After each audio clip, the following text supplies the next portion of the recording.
Hi అండి, అందరికీ నమస్కారం. Welcome to our SLVC channel. ఈ రోజైతే మీకు ఒక హెల్దీ రెసిపీ చూపించాలనుకుంటున్నానండి.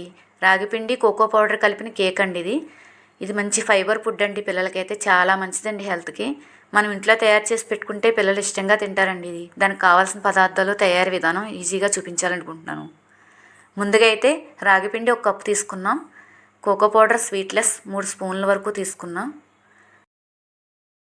బెల్లం పొడి 3/4 కప్పు, కాచి చల్లార్చిన పాలు 1 కప్పు, కరిగించిన నెయ్యి 3 స్పూన్ల వరకు తీసుకున్నాం. వెనీలా ఎసెన్స్ వచ్చి 1/2 స్పూను, బేకింగ్ పౌడర్ కూడా 1/2 స్పూను. ఇవండి కావాల్సిన పదార్థాలు. తయారీ విధానం కూడా మీకు ఈజీగా చూపించాలనుకుంటున్నాను చూడండి.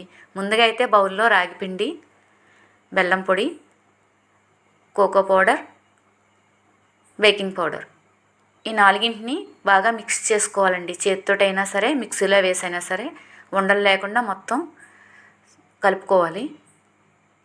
చూసారు కదండి, వీడియోలో చూపించిన విధంగా మొత్తం మిక్స్ చేసుకుని ఇలా పెట్టుకున్న తర్వాత మిగతా మిశ్రమాలు కూడా వేసేద్దాం. వెనీలా ఎసెన్స్ వేస్తున్నాం.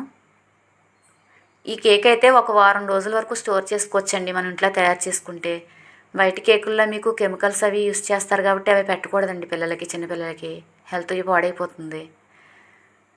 దీంట్లో అయితే ముఖ్యంగా మీకు ఎగ్ లేదు, మైదా లేదు. చూసారు కదండి, ఈ విధంగా మిక్స్ చేసి పక్కన పెట్టుకున్నాం. కేక్ మౌల్డ్ అయితే నెయ్యి అప్లై చేసి పక్కన పెట్టాను.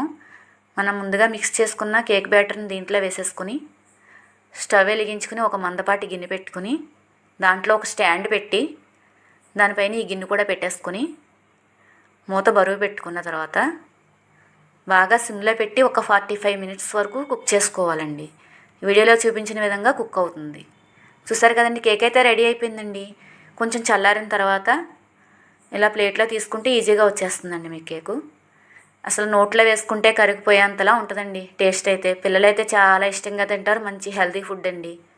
చూసారు కదండి, మీ పిల్లలకు కూడా తయారు చేసి పెడతారనుకుంటున్నాను. మా వీడియో నచ్చినట్టయితే మా వీడియోస్పై మీ అభిప్రాయాన్ని కామెంట్ రూపంలో తెలియచేయండి.